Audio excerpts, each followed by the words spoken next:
Welcome back to another episode of The Buzz at NAB, our new digital series showcasing how NAB serves and brings value to all of our members by bringing you the latest news in advocacy, education, and innovation from NAB. I'm your host, Chris Ornelas, and in this episode of The Buzz, we're focusing on one of our core missions at NAB, advocacy. We'll take a closer look at the NAB and how it's amplifying voices of America's radio and television broadcasters, from fighting for you on Capitol Hill to hosting events that spotlight advocacy efforts by broadcasters and highlighting key issues affecting our industry. First, join me as I check in with Curtis Leggett, Executive Vice President of Government Relations, to discuss the latest issues on the Hill, as well as the actions and opportunities broadcasters can take during the congressional recess.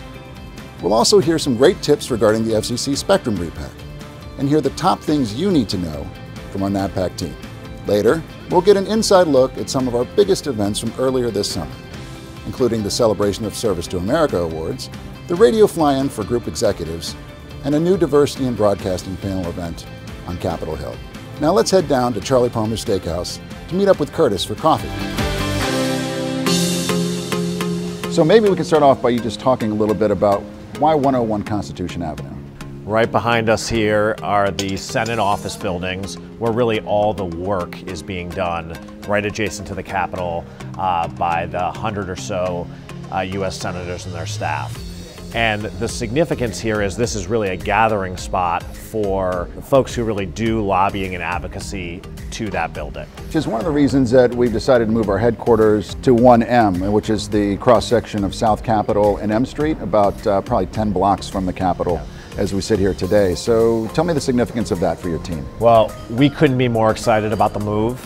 I think increasingly with all the traffic in Washington, D.C., it is very, very difficult to get members of Congress to make the trek across town over to our current headquarters in DuPont Circle. So having this new location is going to be significant in terms of our proximity to the Capitol, to those lawmakers, getting them in our building, but also really sending a message to Washington, D.C. that this industry, from an advocacy perspective, is here and we're here to stay. So even before they've seen the building, the fact that they are acknowledging that we're building down there, that we're planting a flag so close to the Capitol has caught their attention. And coupled with the fact that, having a 1970s building as your headquarters in some ways reinforces 1970s stereotypes about your industry, whereas having a 2019 building shows, I think, the innovation, the message that we want for both TV and radio. I'm very excited about it. I think it's going to help every element of our advocacy, and not to mention it'll cut down on cab costs. Well, certainly that's good for the organization. Let's dive right into the issues. To most folks watching this video today, they're not going to understand what Stellar is. Maybe you can briefly explain sort of what the bill does and why it's such a problem for broadcasters. Yeah.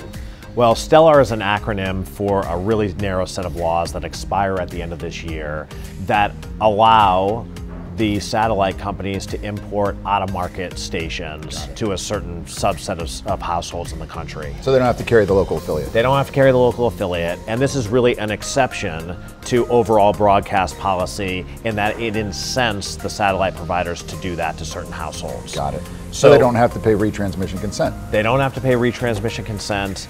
It's an incentive that harms local viewers. We think it's terrible policy and we want to allow it to expire. Maybe you can give folks just a quick update. You mentioned the Local Radio Freedom Act. So, again, what is that and where do we stand? Knowing that there are members of Congress who are very passionate about imposing a performance fee on local radio, the Local Radio Freedom Act has been designed to show that there is support on the broadcast industry side that it will oppose any new royalty. But nonetheless, between the two chambers, we're already at over 220 co-sponsors, close to 190 in the House of Representatives. We're going to continue to build towards that majority.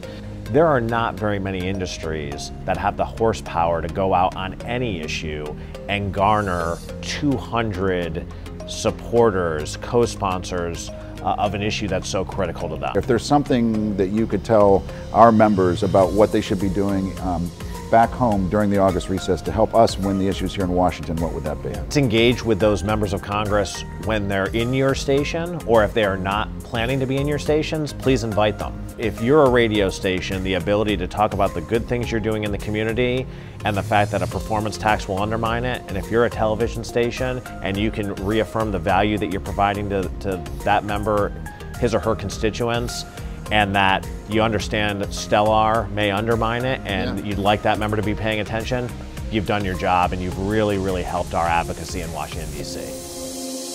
Another major challenge that broadcasters are currently facing is the Spectrum Repack. As part of the Broadcast Spectrum Incentive Auction, the FCC is authorized to repack the television ban by assigning television stations to new frequencies. The Spectrum Repack is impacting nearly 1,000 stations across the country.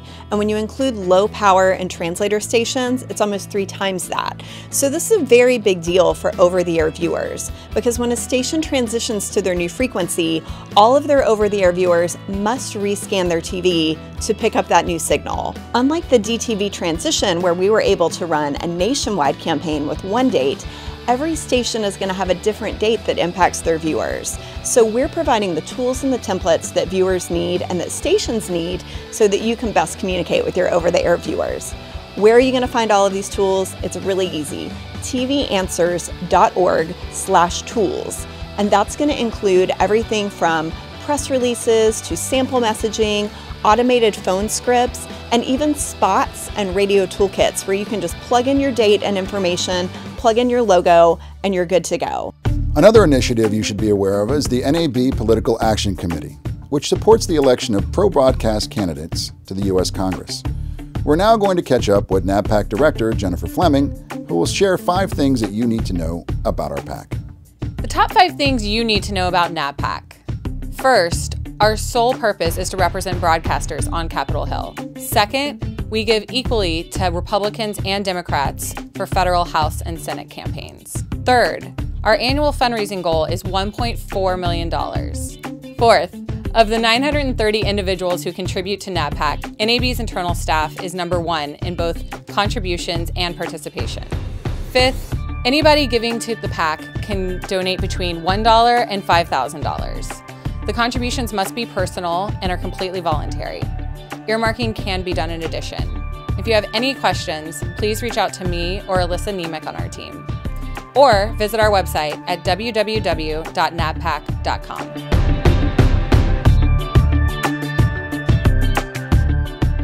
Advocating on behalf of broadcasters also comes in the form of planning annual events, micro-conferences, and panel discussions to address and inform broadcasters of new and ongoing initiatives.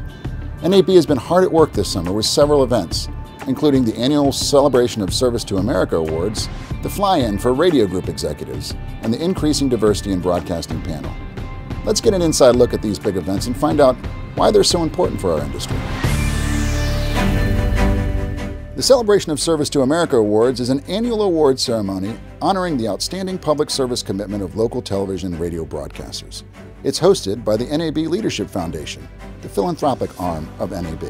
Service to America was created a little over 20 years ago with the goal of highlighting the great work of radio and television broadcast stations in their various communities across the country. We always feature wonderful leadership award recipients, everyone from Muhammad Ali to Nancy Reagan. We've honored Bill Clinton and Elton John and Quincy Jones, and so we continued with the legacy of these wonderful individuals that do great work across the country this year when we honored John Legend.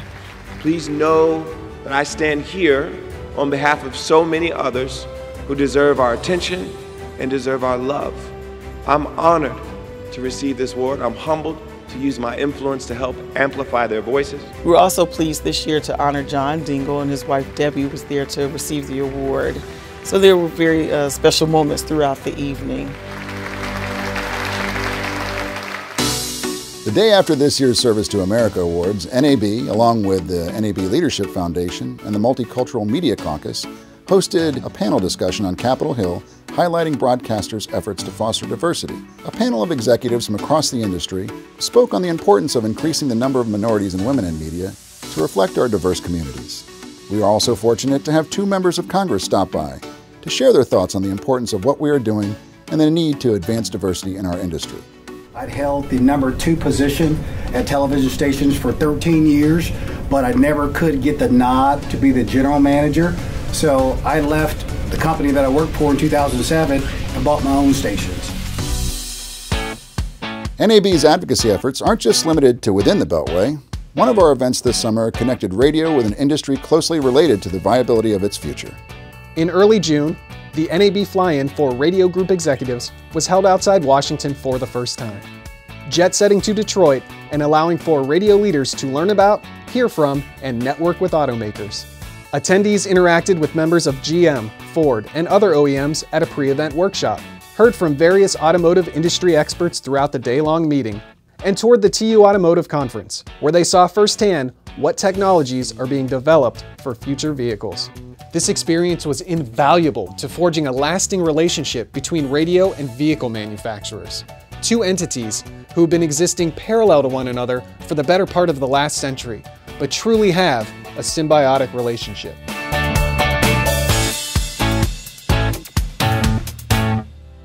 NAB provides valuable resources for members, including online educational content, events like the ones mentioned today, and additional tools to help members be informed and advocate on broadcasters' primary issues. Visit nab.org/membership to learn more about your NAB member benefits. Also, don't miss out on 3 of NAB's biggest events of the year coming to you this fall. That's the Small Market Television Exchange in Austin, the Radio Show in Dallas, and NAB Show New York on October 16th and 17th. Visit nab.org/events for more information on all 3 events. That'll do it for this episode of The Buzz at NAB. Thank you to everyone involved, including our staff, various committee members, and you, our valued NAB members. Please send us your feedback or questions about The Buzz to education@nab.org. Also, be sure to look out for future episodes of The Buzz at NAB, featuring exclusive interviews with industry influencers, additional tips and resources, event coverage, and more, right here at education.nab.org/thebuzz. Thanks for watching. I'm your host, Chris Ornelas. See you next time on The Buzz at NAB.